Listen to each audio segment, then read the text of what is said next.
한화생명, 지금 시장에서 가장 뜨거운 논쟁의 중심에 있는 기업 중 하나죠. 과연 지금의 주가는 엄청난 기회일까요? 아니면 우리가 피해야 할 가치의 함정일까요? 오늘 그 속을 아주 제대로 파헤쳐 보겠습니다. 자, 이것부터 한번 보시죠. 회사가 가진 본질적인 자산 가치는 주당 10,000원이 넘는데 시장에서 거래되는 가격은 고작 3,000원대입니다. 자기 가치의 3분의 1도 안 되는 가격에 팔리고 있다는 얘기죠. 아니 도대체 왜 이런 일이 벌어지고 있는 걸까요? 지금부터 그 이유를 하나씩 추적해 보겠습니다. 이 복잡한 퍼즐을 맞추기 위해서 오늘 우리는 총 5단계로 접근할 겁니다. 먼저 한화생명이 처한 상황을 이해하고 수익 구조가 어떻게 바뀌고 있는지, 그리고 주가를 누르는 가장 큰 리스크는 뭔지 살펴본 뒤에 반전의 열쇠와 최종 투자 전략까지 명쾌하게 정리해드리겠습니다. 첫 번째, 보험거인의 딜레마입니다. 다들 아시다시피 한화생명은 우리나라 최초의 생명보험사로 시장을 이끌어온 대표적인 기업이죠. 하지만 이런 거인에게도 지금 아주 풀기 어려운 숙제가 던져졌습니다. 자, 두 번째 파트, 수익 구조의 재편입니다. 여기서부터가 정말 중요한데요. 최근에 도입된 새로운 회계 규칙이 말 그대로 한화생명이란 회사를 평가하는 게임의 룰 자체를 완전히 바꿔놓고 있기 때문입니다. 예전에는요, 보험사들이 그냥 무조건 많이 파는 게 장땡이었어요. 외형 성장이 최고였죠. 근데 IFRS 17이라는 새로운 룰이 생기면서 판이 완전히 뒤집혔습니다. 이제는 단순히 얼마나 파느냐가 아니라 미래에 진짜 돈이 되는 알짜 계약을 파는 게 훨씬 중요해진 거죠. 양에서 질로, 게임의 패러다임이 바뀐 겁니다. 이 새로운 게임에서 가장 중요한 단어가 바로 CSM, 보험계약 마진입니다. 말이 좀 어렵죠? 그냥 쉽게 말해서 우리 회사가 앞으로 벌어들일 돈을 미리 쌓아놓은 미래이익 저수지다. 이렇게 생각하시면 돼요. 이 저수지가 얼마나 크냐가 그 회사의 미래를 보여주는 핵심 지표가 된 거죠. 그렇다면 한화생명의 이 이익 저수지, 과연 얼마나 클까요? 와, 보이시나요? 무려 9조 1,500억 원입니다. 9조요. 이게 그냥 숫자가 아니라 앞으로 몇 년에 걸쳐서 꾸준히 회사 이익으로 들어올 이미 확보된 돈이라는 겁니다. 잠재력이 엄청나죠? 자, 그럼 이런 질문이 당연히 나오겠죠? 아니, 앞으로 벌 돈이 이렇게나 많은데 왜 주가는 이 모양이냐? 그쵸? 바로 그 발목을 잡고 있는 가장 결정적인 리스크, 자본과 배당 문제를 지금부터 들여다보겠습니다. 네, 지금 투자자들이 가장 두려워하고 걱정하는 건 과연 뭘까요? 이 질문에 대한 답이 사실상 지금 한화생명 주가의 모든 걸 설명해 준다고 해도 과언이 아닙니다. 보시다시피 몇 가지 리스크가 있는데요. 다 중요하지만 진짜 핵심은 저 위에 두 가지입니다. 첫째, 자본 문제. 둘째, 배당 문제. 이 두 가지가 아주 끈끈하게 얽혀서 주가를 옴짝달싹 못하게 꽉 누르고 있는 형국이죠.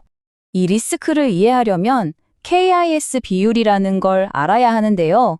용어가 복잡해 보이지만 그냥 보험사의 재무 건강검진 점수다. 이렇게 생각하시면 편해요.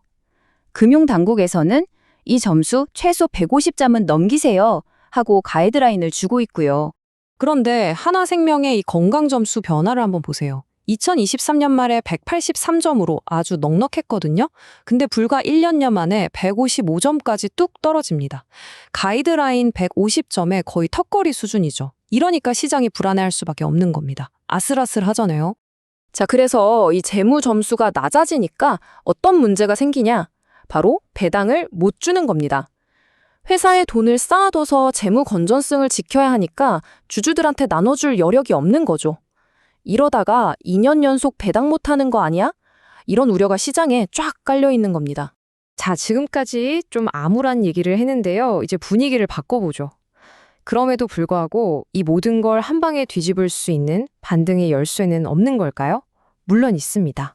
첫 번째 열쇠는 바로 이겁니다. 한화생명의 압도적인 시장 파워. 보세요.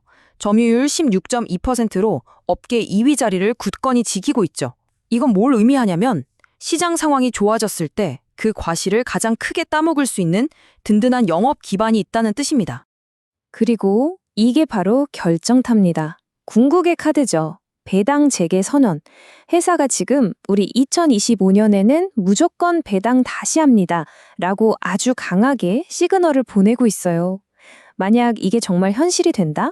그럼 주가를 누르던 가장 큰 돌덩이가 치워지는 거나 마찬가지입니다.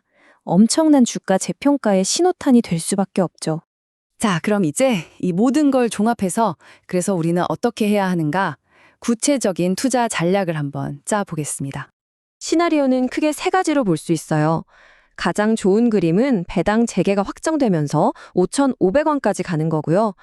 기본적으로는 KICS 비율이 160% 이상으로 안정되면서 3,900원 정도를 기대해 볼 수 있습니다. 물론 최악의 경우엔 배당도 못하고 KICS도 무너지면서 2,500원까지 빠질 위험도 분명히 존재하고요. 리스크와 기회가 아주 명확하죠? 자, 한 장으로 정리해 볼까요? 장점은 뚜렷합니다. 막강한 시장 지배력, PBR 0.2배라는 말도 안 되는 저평가 상태, 그리고 배당 재개라는 강력한 한방. 반면 단점도 명확하죠. KICS라는 자본 리스크, 그리고 당장 배당이 없다는 현실. 그래서 우리의 최종 전략은 바로 이겁니다. 관망 후 저점 매수. 지금 당장 성급하게 불확실성에 베팅하기보다는 일단 한 발 물러서서 지켜보면서 배당이라는 가장 큰 변수가 거치는 걸 확인하고 그 과정에서 주가가 매력적인 구간에 왔을 때 공략하는 그런 인내심이 필요한 전략입니다. 좀 더 구체적인 실행 계획을 말씀드리면요. 첫째, KICS 비율이 안정되는지, 그리고 회사에서 배당 관련해서 어떤 공식 발표를 하는지 계속 체크해야 합니다. 이게 제일 중요하고요. 둘째, 진입 시점은 3,100원에서 3,200원 정도 구간을 염두에 두고 분할로 접근하는 게 안전해 보입니다. 마지막으로 목표가는 일단 3,900원을 기본으로 잡고 배당 재개 같은 강력한 뉴스가 터지면 4,200원, 그 이상도 충분히 노려볼 만합니다. 결국 이 모든 이야기는 하나의 질문으로 귀결됩니다. 배당 재개라는 이 강력한 약속의 카드가 과연 자본 규제라는 이 무거운 쇠사슬을 끊어낼 수 있을까요? 이 싸움의 승자가 누가 되느냐에 따라 하나생명의 미래 주가 방향이 결정될 겁니다.